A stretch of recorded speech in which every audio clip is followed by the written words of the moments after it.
Embracing vulnerability in leadership for the seasoned leader can feel like a risk. Most of us have trained ourselves over the years in how we need to show up so that we garner the respect that we feel is due to our position, our skill set, what we actually accomplish as a leader, right?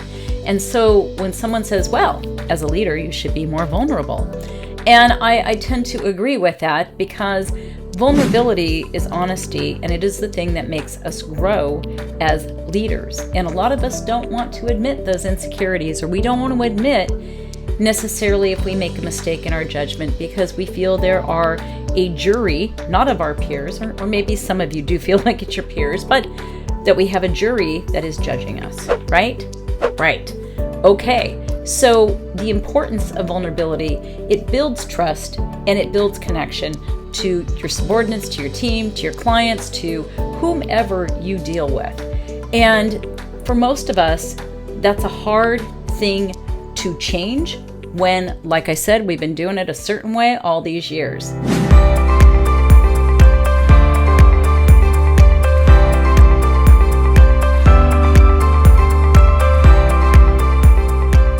Hi, I'm TRACY Crossley. I'm a behavioral expert, and I am also a podcast host and author, and I'm the game changer for women in their mindset inside and out. So, what are some of the benefits of vulnerability for a leader? Because to me, I used to think, oh, there can't be any. I was literally dressed in armor. Well, I shouldn't say literally. Never showed up wearing armor, but I could have, because when I looked at my landscape, meaning wherever I was in office, wherever I was in management, in my corporate days, I would absolutely feel like I had to walk in and protect myself. The problem is it's really hard to connect with other people when you do that. There's always a step in between you, and it may make you a professional, but most people aren't going to feel comfortable with you. They're not going to necessarily trust you. Even if you tend to lead the company well, there's still going to be that gap. There's going to be that gap in loyalty as well. And it doesn't really feel great when you feel like you have to hide certain things, when you feel you made a mistake and now you have to speak to it. Most of us don't want to, right? We'd rather find other things outside of us to blame. And it really isn't about blame. I mean, we're human beings, we make mistakes, but it's breaking these old patterns that as a leader who's been doing it for a long time, you need to look at so that you can continue, not necessarily to reinvent yourself, but to open yourself in an unlimited manner, because we need this as women. We need more unlimited leaders who aren't afraid to speak up and say what's true. So you have to look at, how do I overcome those challenges of vulnerability or of being vulnerable? The first is to look at what you're afraid of and be honest with yourself, right? You don't have to be honest with other people yet. You have to be honest with yourself. What am I actually afraid of in being vulnerable? Do I feel someone else is going to try and take my position? Do I feel I will lose all my clients? Do I feel some irrational sense of possible loss? Because that's usually what it is. And you may be basing it on past experiences. I understand that.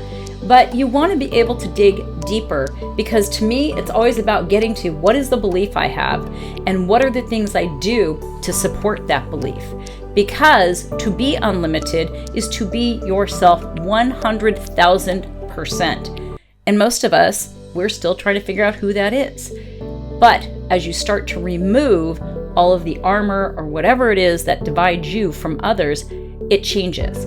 So to me, when it comes to being vulnerable, it's not necessarily that you need to go do a video and cry, okay?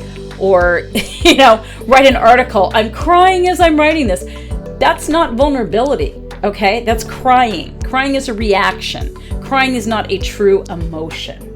So, true emotion, sure, you can be moved to tears, but that isn't really necessary. And I find that actually to be sort of insulting. Because you're female, you should cry. No.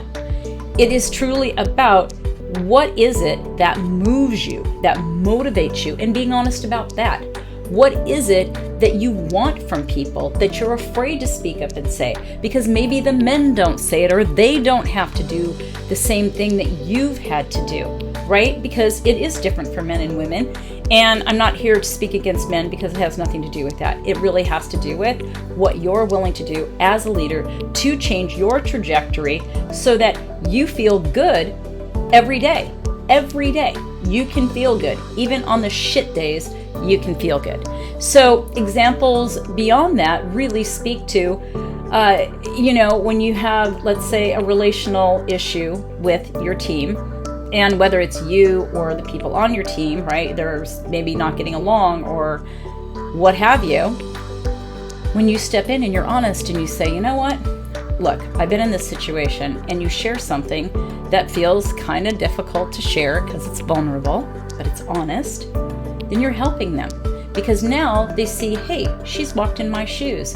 She does understand, right? Because you've come out of it and you're successful because you're a leader. So that puts you in that position, right?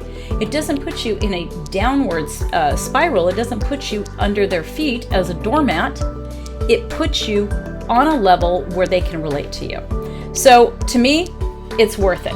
So for most of you listening, final thoughts are really the importance of it is how women are going to grow as leaders. The next generation of leaders, we got to help them to grow also in this way, because women need to take over the world, right? I say that a little tongue in cheek, but we need to step into it, ladies. Okay. So contact me if you need help in this, if you want help in knowing how to break some of these beliefs down and these patterns and these things that really make you, let's say, very tightly encased in your own armor. I was going to say shit, but same thing, right? Okay, so you can get a hold of me at business@tracycrossley.com. Other than that, I look forward to talking to you on the next video. And if you ever have any interest in submitting topics, please feel free to. You can send them to the same email address. Take care.